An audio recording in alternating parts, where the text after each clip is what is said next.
Alrighty, so that is the habits 1 and habits 2. And so we're going to spend just a baby little bit of time just looking at how can we really set ourselves up for success to follow through with this for over the next couple of weeks.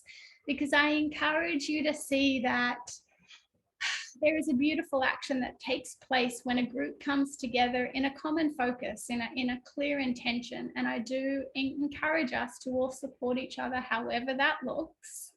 But I'm going to, first of all, talk a little bit about tracking. And I'm not going to talk too much about this. I have created a spreadsheet for anyone that loves Google Sheets. So Melissa's going to also throw that in the chat. But really what I do first and foremost is in the morning, I've got my little notebook that's taken all these amazing ideas. Honestly, all my events, almost everything in my business, I never thought about or planned. I receive it through this practice. Amazing shit comes in. I really encourage you to try it. So have your notebook there, but then I also just write these simple things down. Sometimes I write each of the 5 steps down. Sometimes I just write down my frequency and my 1 next step. It really depends, but take responsibility for however you want to track. Doing habits 1, 5 minutes, 10 minutes, whatever, time in love, and then doing these 5 steps to then take that energy and really anchor it into your life, anchor it into your energy field, your body, your emotions, and truly how can we support ourselves in living that more fully today. And I'll just raise my hand. I'm a type of person that isn't very good at these types of habits up until now, I'll just say. But so if you're not like Zoe, maybe you're more wired like me, that's sometimes a bit all over the place, but maybe also really relaxed and takes things easily. So who knows? But you know, even just being more aware of these is a big deal, can be life-changing. So like, even if you miss some days or whatever, but you're more aware of this intention that you want to spend more time in love. You want to spend more time doing some of these steps or whatever you got something from, that's going to help move your life forward. And, you know, as little as a minute, as little as whatever it is, just being more aware really can become something, can build momentum inside of us towards greater changes than we can imagine. So don't force yourself that you got to be all in, and that would be amazing. That would be great too, but it's okay. Like I am going to be very easy on myself with this, because I know I can be hard on myself if I'm like, oh, I want to do this, I want to do it. And then I'm like, oh, I really fell down on the job and didn't do it every day. Maybe I did it twice instead of multiple times. So be kind with yourself. Yeah.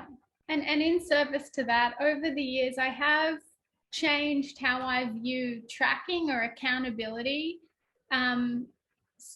from did I do this? Did I check mark this off today? With can I have either celebration or compassion for myself? Oh, I love that. So, and in the spreadsheet, you will see against each day, you can actually choose compassion or celebration, because sometimes I didn't follow through on what I wanted to do, right? Sometimes I didn't show up at all, but can I take 5 seconds and have compassion for myself and be able to see that I am doing the best that I can? What a great awareness. I didn't do it. Can I be soft and kind and loving to myself? Can I flood myself with compassion? Maybe I'm going to get more out of not doing it than doing it if we can truly learn how to have compassion and support and let it go. If we're really accountability in this kind of harsh way, tracking, did we do it?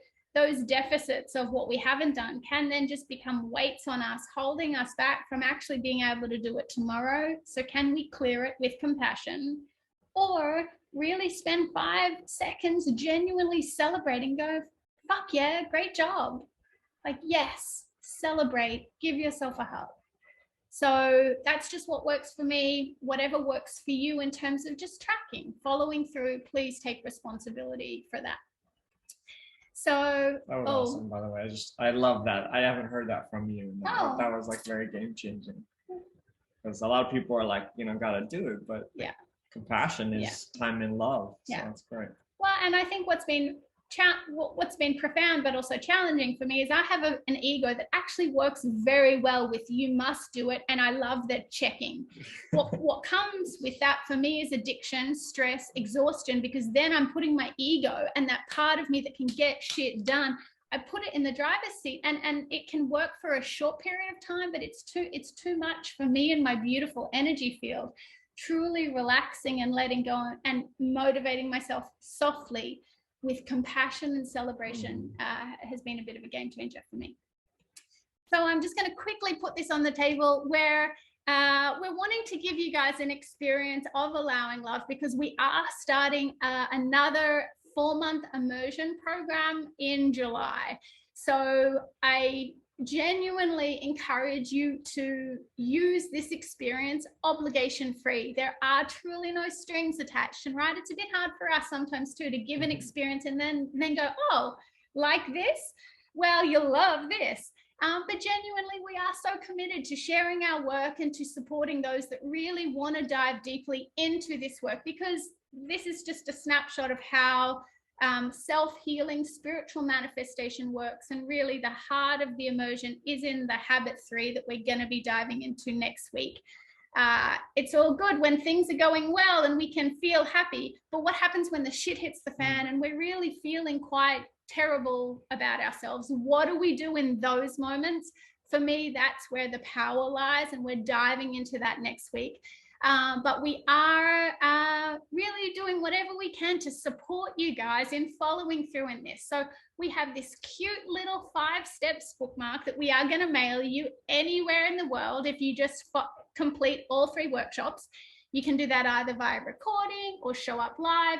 And then at the end of the 3 workshops, all you need to do is just email us and go, I did them, send me my bookmark, here is my physical address. And we are also giving away 1 immersion scholarship. I think I created a slide for this, but maybe I didn't update it. Here it is. So to apply for the immersion scholarship, please complete all 3 workshops and then email support@zoelumiere.com answering this question. Share about why you're ready to learn self-healing and why you're ready to manifest your gifts and your greatness.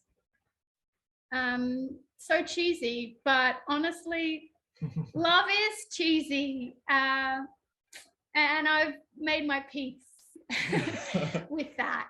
So we're a little over the hour mark. Pizza's also cheesy, and it's really, and it's really good. That's funny. I've never heard that before. That's good, honey. So again, this is your life. Please, please take all that we've shared today, and put that through the lens of truly what works for you. But this is your life, right? This is your big, beautiful life. How can we together as a group take these beautiful foci and follow through and see what happens? But take responsibility for what works for you. Please don't follow anything that I share blindly. Trust yourself, trust your heart. And I look forward to seeing who's able to show up next Saturday as we continue to share and dive into habit number 3, which is loving our challenges, which really is my favorite.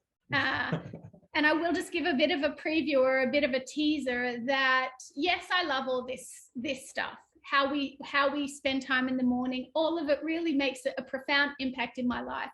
But I believe that my real joy in life has come from learning how to treat myself when I feel really shitty. So when I'm feeling, and thank you for allowing me to feel my emotion, because I'm very comfortable with the spirit and the vulnerability that happens when I talk about stuff that I love.